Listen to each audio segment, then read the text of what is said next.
Do you ever do something and you think, like, how long is this going to take? I wish it would happen faster. Well, the story of the Pentacles in tarot reminds us that everything happens in good time. Slow and steady. Stay focused. Be present. And that's what we're talking about on today's episode of Expedition to Soul. We know that you were born magical. We know that you are intuitive, and we know that you are brimming with everyday enchantment. Here at the Sisters Enchanted, we believe in intention, we believe in intuition, and we believe in everyday magic. Welcome in to the Expedition to Soul podcast. Welcome in. I'm Sara, founder of the Sisters Enchanted, and this is the last part of our 4-part deep dive into the minor arcana of tarot. This is the last of our replay series, and today we are talking about the Pentacles as behavior. So what is our behavior as we are trying to cultivate things in our life, learn more about ourselves, cast that vision into being that we might have for our lives? Pentacles is aligned with the energy of Earth and the mappers in our expansion archetypes. And it's really where we set intentions. But intentions require constant coming back to it, like practice, ritual. And the suit of Pentacles reminds us that this can take time. And we have to remember to look to the light for that support and to keep going. All right, listen to this replay episode. You're going to learn a lot about the suit and think about it in a new way. And I will see you at the end. Welcome to this episode of the Magic on the Inside podcast. I'm Sara, founder of the Sisters Enchanted. And I'm Anna, co-founder of the Sisters Enchanted. The chair again. Stop that. Okay. We are here with another special episode in this series of podcast episodes where we are chatting on tarot, the minor arcana. Specifically today we're talking about the Pentacles as behavior. Experience. That was wands. Was it? I just was looking at your notes. The behaviors, you're right. I just said behavior and then you said experience. You're right. I'm wrong. I'm really trying. We talked about this in the last podcast that you've chosen these new words. And usually I have resistance at first. And then when we start talking about it, it then makes sense. So obviously I just need a minute to talk about it. In full disclosure, I hope there's a noise going. There's noises everywhere. There are lots of noises today. There's someone running water. Never podcast responsibly. Yeah, never podcast responsibly. This morning's been crazy. We had a team meeting before this. Mm-hmm. And Anna and I don't exactly love structure and organization, so that's always an adventure. No, which is weird. I don't love this because thing. I supposedly love structure and organization, but I think I only like it when it suits me. Oh my gosh, this is a great topic for you today. Okay, you ready? No, I told you this is going to bring out the shadow work the of me. Pentacles as behavior. Uh-huh. So we talked about the swords as perception, wands as experience. Yes. And now we're talking about Pentacles as behavior. Obviously. So Pentacles, it's the suit of Earth, the Earth suit, and it's our story of our behavior in this lifetime. Now, much of our behaviors as adults stems from our experiences as little children. Little children. And what we learned and what we bring into adulthood with us and how we behave as a result of those experiences. So, looking at Pentacles as behavior, it's our behaviors that create the world that we live in. It's our thoughts, our perception, like swords, and then what we are actually doing with our day. Mm-hmm. So are we doing the act of going to work? Are we doing the act of exercising? Are we doing the act of working as team players?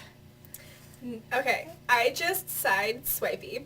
I just had a whole, we were talking the other day about your imagination in your daydreams. Yes. Okay, well, I was just daydreaming about how we have... We're podcasting and you're daydreaming. I did. It was really real. I saw it. I didn't even see your face. I just saw this daydream. Would you like to know what it is?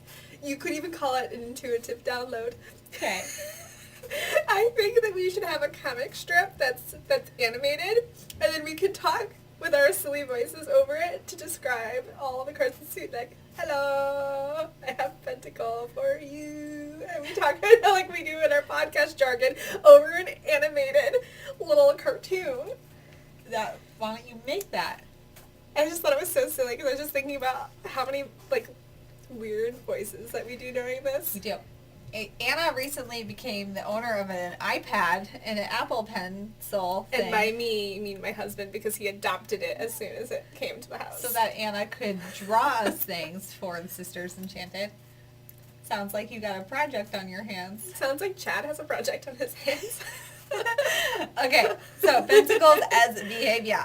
Are you doing the behaviors or are you not doing the behaviors, right? Mm-hmm. That you need to do. And what childhood stories are informing your ability to do or not do those behaviors. I just touched your boob, I'm sorry. Did you? It didn't even feel it. It was a light accident touch. Light graze. With my hands that were moving too much. I didn't even notice. Like I'm Italian, but I'm not one look of Italian, so. I didn't even notice. Okay. Well, anyway, onward.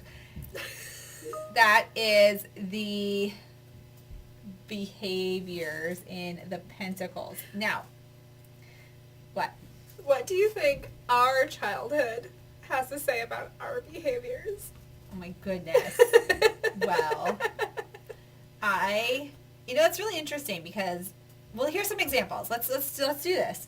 I have an example as to how to work through this with yourself and apply this to your life for some intentional work, or if you're interested in the Tarot Coach program, how you could do this with other people. And also, because it's here on the podcast, you could just do it with other people now anyway. So you're welcome. You could take the suit of Pentacles, line it up, Ace through 10, and start going through it and asking yourself, how easy is it for me to, and then do the behavior of that card. So an example of the 3 of Pentacles, that's the teamwork card. And with the highlight of being in teamwork with people who might do things differently than you. So how easy is it for me to be in that situation, in a team situation where people, and that's a behavior, right? What do we do in that situation? So for me, I lash the F out.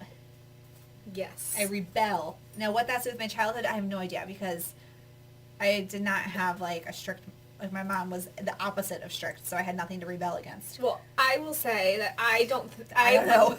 I wouldn't think that I'm one to rebel against these things, but it is becoming apparent that I am, which means that we're more alike than we knew. We're like the same person. We are. It's becoming scary, which I could say that in life, because we were always like the odd family, the odd family with the odd mom and the odd sisters, that we, even when we're not playing well with others, we tend to form a unified front. Yes, it's true. And that we can be at odds with each other, yeah. Mm-hmm. but it always kind of like turns into some sort of like cohesivity because we're just like. So, see, this is a way though to ask yourself that question, right? What is my behavior in these situations? That's a shadow work question. It's a way to do self-coaching here. What is going on? When we look at the 5 of Pentacles, that's that card of like destitute, nothing's going to work out for me, I got no help. I feel like we feel like that card a lot. I know. How easy is it for me to fall into feeling that way? How easy is it for me to engage in behavior where I'm like, oh, no one can help me, there's no help for me. And then asking yourself why and what might be the story that has influenced that. What's another one? The 7 of Pentacles. There's like, oh my goodness, so much work to be done still. And what do you do in that position? What is your behavior when you look around? You just like, you cleaned out a closet, you pulled everything out, and now it's all got to go back in. What's your behavior in that moment? What feelings come up? What emotions come up? What behavior, what actions are you taking in your ability to move through that place? Your behavior's there. What is that like for you? So using the Pentacles, looking at them as behaviors, and then presenting yourself with the question of what do I do in those situations? Like the 9 or 10 of Pentacles. What is my behavior? The 10 of Pentacles specifically. Looking at that card of like retirement, affluence, family, like everything's good. What behaviors do I have that elicit that emotion in me? Do I have any behaviors that elicit that emotion in me? And if you can't think of any, if you're like, oh my goodness, I'm just like broken, I don't feel that way. Well, what's the behavior that's blocking you from, like, what's the thing that's blocking you? You know, so then the behavior you're taking is putting you in lack or not having enough money, as opposed to the thing on the card. I feel like What do you feel like? podcasting's really not for me because these always come up as like shadow work sessions for me. Always like, wah. Just creak around in your chair. I don't know why I have the creaky chair, but on a positive note, that is because, like, I know as you're like talking about these cards, and I'm listening to my first initial reactions to myself, and I know these things to be true about me, and I try not to let them defeat me. I try to, you know, figure out how to best navigate that, you know. Yeah. Thus, the coaching yourself through it. Or I know Sara and I like to practice the coaching on each other a lot. The coaching. Well, yeah. We actually, so a few of us on our team did a coach training together. Yes. And it was funny because immediately after, Anna was like, now Sara. You asked me to coach you. I did. I was like kind of joking, but then you actually did it, and I was like, bam! Yay! Yay. It's really handy, and especially if you can figure out. Anna's like, it's a very handy tool. It is, well, because you can not only help other people by having that kind of tool, but you can also really help yourself. Because you're asking yourself the right questions, and then usually when you are leaning to something like tarot for answers to your questions, you're typically not asking the right kinds of questions, and so you're getting the wrong kinds of answers. And then when you flip your perspective on how you're reading tarot and having more of a coaching overlay to it, a coaching lens to it, you're all of a sudden asking the right questions or better questions, and you're getting better answers. Yeah. Very true. It sounded really, really, really grand in my head. And then I said it, and it took me a long time to say it, and then it felt like less grand. No, it's so good. I think it's perfectly grand. I think it's amazingly grand. Perfectly grand. All right. Thank you for joining us for the 4th installment of this replay series. I hope you enjoyed it. If you loved it, be sure to head over to our social media and give us some love on some of the comments on Facebook or Instagram, or, you know, rate the podcast, leave us a review. That really helps us spread the word about what we're doing here at the Sisters Enchanted. If you are interested in learning more about tarot, we have got resources, we've got classes, we've got, you need it, we probably have it. We are also hosting a free workshop next week for folks who might be interested in using tarot as part of the existing healing modalities that you already use, or in coaching, or however, if you are a person who helps other people to grow or uncover blockages, we've got a free workshop coming up that you might be interested in. So be sure to reach out so we can get you the details for that. We don't have a link. It is reach out. We'll give you the details only. So hit us up so we can get you that if that is you.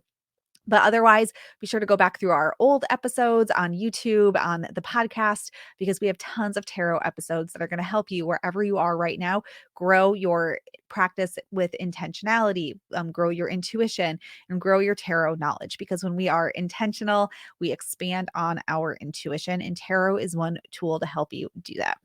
All right, y'all. I look forward to hearing from you or seeing you wherever you are in the Sisters Enchanted community. But until next time, I hope that you have an enchanted rest of your day ahead. If you liked this episode of the Expedition to Soul podcast, please rate, review, subscribe. If you're listening on Apple Podcasts, it will really help us spread everyday magic, intention, and intuition to the masses, and helps us so much as a small business. Be sure to hit that subscribe button on your favorite podcasting platform so you never miss an episode. There are new episodes every Tuesday and astro forecasts for the week ahead every Friday. If there's any topics you'd want to hear, anything you want us to dive deeper into, shoot us an email at magic@thesistersenchanted.com. And as always, thank you so much for listening and being part of the community here at the Sisters Enchanted. And we'll see you in the next episode.